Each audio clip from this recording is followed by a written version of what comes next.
A 3.800 metros, nas profundezas do Oceano Atlântico, dorme para sempre um gigante.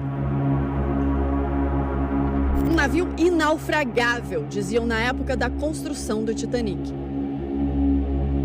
Mas em 14 de abril de 1912, o capitão, depois de ignorar os alertas de mau tempo, ordenou máquinas a todo vapor, como mostrou o filme do diretor James Cameron.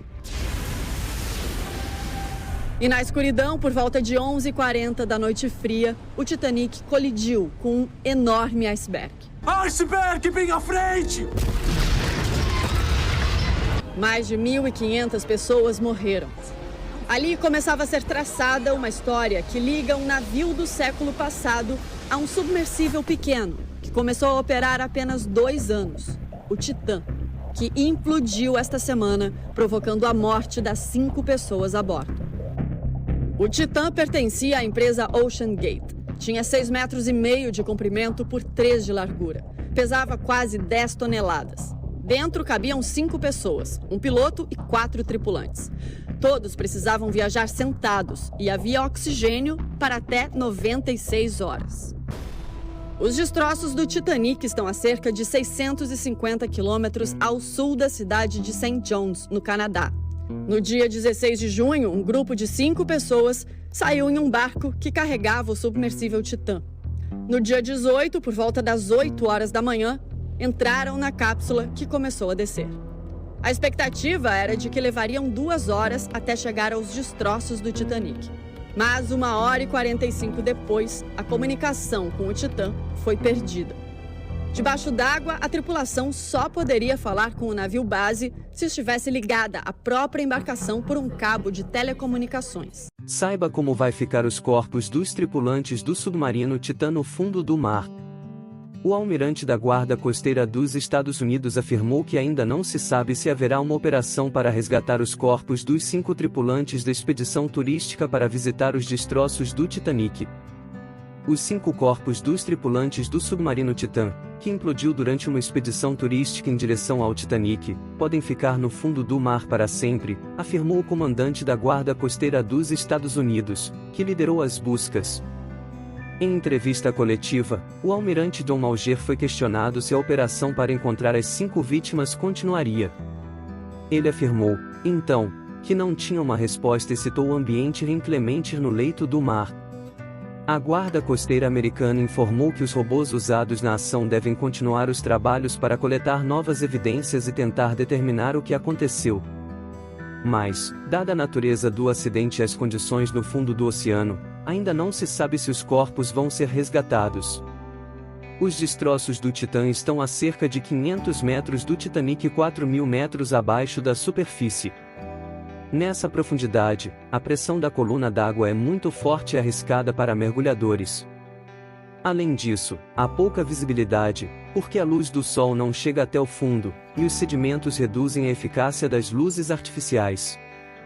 Localizar os corpos nessas condições, portanto, é extremamente complexo. E as correntes marítimas dificultam o processo, porque podem arrastar os tripulantes a lugares distantes do ponto onde ocorreu a implosão do submarino. Resumo do caso. Qual o objetivo da expedição? Visitar os destroços do Titanic, que afundou em 1912, no Oceano Atlântico. Onde estão os destroços do Titanic? A cerca de 3,8 mil metros de profundidade, a 650 quilômetros da costa do Canadá. Quem estava a bordo? Um piloto e 4 passageiros. O diretor executivo da Ocean Gate, Stockton Rash, piloto do submarino. O empresário paquistanês Shahzada Davood. Suleiman Davood, que é filho de Shahzada. O bilionário e explorador britânico Amy Harding. E o ex-comandante da Marinha Francesa Paul-Henri Nargeolet, principal especialista no naufrágio do Titanic. Quem organizou o passeio e quanto custou? A expedição é organizada pela empresa de turismo marítimo Ocean Gate Expeditions, que cobrou $250 mil, R$1,19 milhão de cada passageiro. Quando o submarino desapareceu? A expedição começou na sexta-feira, 16, partido de Newfoundland, no Canadá. A descida propriamente dita teve início no domingo, 18. A expectativa inicial era que demorasse cerca de 2 horas para chegar aos destroços do Titanic, mas o módulo perdeu comunicação após 1 hora e 45 minutos de viagem. Como era o submarino? Chamado Titã, ele tinha 6,5 metros de comprimento por 3 metros de largura. Pesava mais de 10 toneladas e era feito de fibra de carbono e titânio. Era guiado por um joystick que se parece muito com um controle de videogame. Movia-se a uma velocidade de 3 nós, 5,5 km por hora, e é impulsionado por 4 propulsores. Podia levar até 5 pessoas. E não era autônomo, como um submarino de grande porte, razão pela qual precisou ser carregado na superfície do mar por 643 quilômetros até a região da descida. Radar, satélite, isso tudo eu preciso do ambiente do ar. Dentro da água, essa comunicação é muito prejudicada, por isso a necessidade do contato físico. Foram 5 dias de buscas numa área com ondas de 2 metros e baixa visibilidade. Demorou de 3 a 4 dias para que as equipes conseguissem colocar robôs não tripulados para fazer uma varredura no fundo do oceano, a quase 4.000 metros da superfície. Até que na quinta-feira, um desses robôs encontrou destroços que indicavam a ocorrência de uma implosão. Os destroços são compatíveis com uma implosão catastrófica da embarcação. Se o submarino perder energia, esse sinal ainda deveria funcionar. O fato de terem perdido o sinal significava que alguma coisa catastrófica tinha mesmo acontecido. Ele conta que viu as imagens dos destroços. A compressão é tão rápida que fica muito quente e você tem literalmente um flash. É uma compressão instantânea de tudo e o corpo humano não suporta essa condição. É improvável que consigam resgatar os corpos. Uma implosão seria quase como uma explosão ao contrário. No caso do Titã, o que pode ter ocorrido foi que a pressão da água esmagou o casco do submersível, comprimindo-o para dentro. Como o Titã tinha partes feitas de fibra de carbono, a implosão provavelmente causou um efeito similar ao vidro estilhaçado, se partindo em muitos pedaços. Já as partes em titânio devem ter se comportado como qualquer outro metal, ficando retorcidas. Ângelo é oceanógrafo e já realizou mergulhos profundos em submersíveis na costa brasileira. Esses submersíveis, eles têm que passar por esses testes de pressão para ter a segurança, né? O complexo do Senai Cimatec, na Bahia, tem um robô parecido com aquele que ajudou nas buscas do Titã. Esse aqui em específico, ele é operado, né, e monitorado através de um cabo. Esse cabo ele fica na superfície da água, com o cabo ligado a ele até o fundo do mar. E assim a pessoa fica dentro do navio, numa cabine, operando o equipamento. O Senai também tem uma câmara hiperbárica, uma máquina capaz de simular a pressão da água nas profundezas do oceano. Olha só como fica uma garrafa de alumínio quando submetida a uma pressão equivalente a apenas 30 metros de profundidade. O objetivo dos tripulantes do Titã era descer a uma profundidade 126 vezes maior. Os protocolos internacionais, eles são feitos para isso, para avaliar e testar que a segurança desse submersível é suficiente para ir àquela profundidade. Existem outros mergulhos feitos em submersíveis científicos que foram a profundidades muito maiores que essa, foram a 12.000 metros de profundidade. E para isso, toda a construção e toda a operação dele é testada. Embora só uma investigação vai poder dizer o que houve, não faltaram alertas para questionar a segurança do Titã. E assim como o comandante do Titanic achou que o navio era tão forte que podia vencer até icebergs, Stockton Rush, o CEO da OceanGate, achava que sua cápsula era indestrutível. Nesse vídeo, ele apresenta o submersível a um influenciador mexicano. O dome dianteiro é feito de titânio com quase 9 centímetros de espessura. Ele é aparafusado a essa outra parte de titânio que é colada nessa parte de fibra de carbono. Em 2020, o jornalista americano David Pogue, da rede de TV CBS, chegou a embarcar para fazer essa expedição no mesmo Titã. Ele lembra de uma conversa que teve com Stockton Rush. Eu disse a ele, O que controla a cápsula é um joystick de videogame. As luzes você comprou numa loja que vende equipamentos de camping. Você acha que isso é seguro? Ele me disse, claro, todas essas coisas podem falhar. O importante é a cápsula que leva as pessoas. E essa é indestrutível. Ele contou que a viagem não deu certo.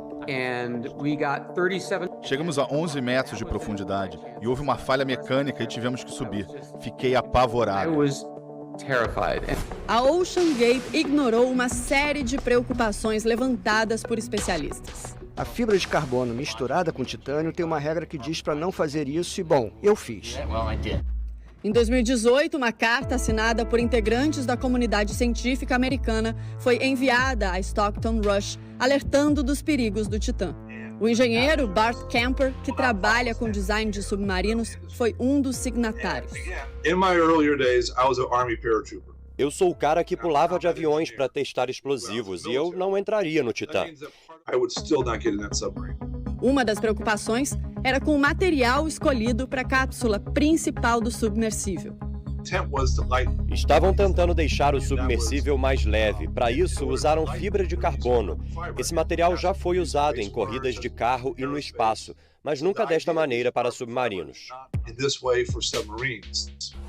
Para conhecer os destroços do Titanic viajando no Titã, era preciso desembolsar $250 mil, R$1.200.000. Stockton Rush tinha mania de grandeza. Herdeiro de uma grande fortuna, queria ser o pioneiro na transformação dos destroços do Titanic em destino turístico. Confiava tanto no Titã que ele mesmo estava na expedição que terminou em tragédia. Junto com o bilionário britânico Hamish Harding, o empresário paquistanês Shahzada Dawood e seu filho Suleiman, e o ex-comandante da Marinha Francesa, Paul-Henri Nargeolet, um dos maiores especialistas em Titanic do mundo. Mas por que alguém tão experiente como Paul-Henri entraria numa expedição com tantos riscos? Ele não era nenhum bobo.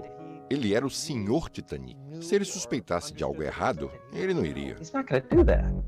O jornalista Michael Gillen já viajou até os destroços do Titanic num modelo de submersível diferente, de outra empresa.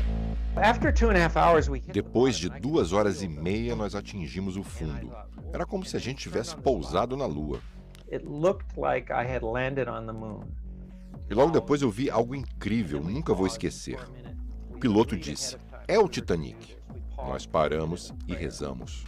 Ele, que também é físico, chegou a prender um copo de isopor em uma bolsa do lado de fora do submersível para ver o que a pressão da água faria em grandes profundidades. Esse copo parecia com esse outro e olha como ficou. Mas a experiência quase tirou a vida dele. A gente bateu no propulsor do Titanic.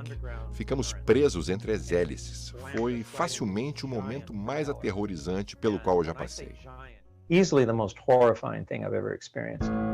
Depois de pelo menos 30 minutos, o capitão conseguiu liberar o submersível. Uma coisa que eu percebi mesmo depois da minha viagem até lá é que não se trata apenas de um naufrágio. Aquele lugar não é um parque de diversões, não é apenas um pedaço de metal lá embaixo. Aquele lugar é um cemitério. Eu ganhei uma segunda chance.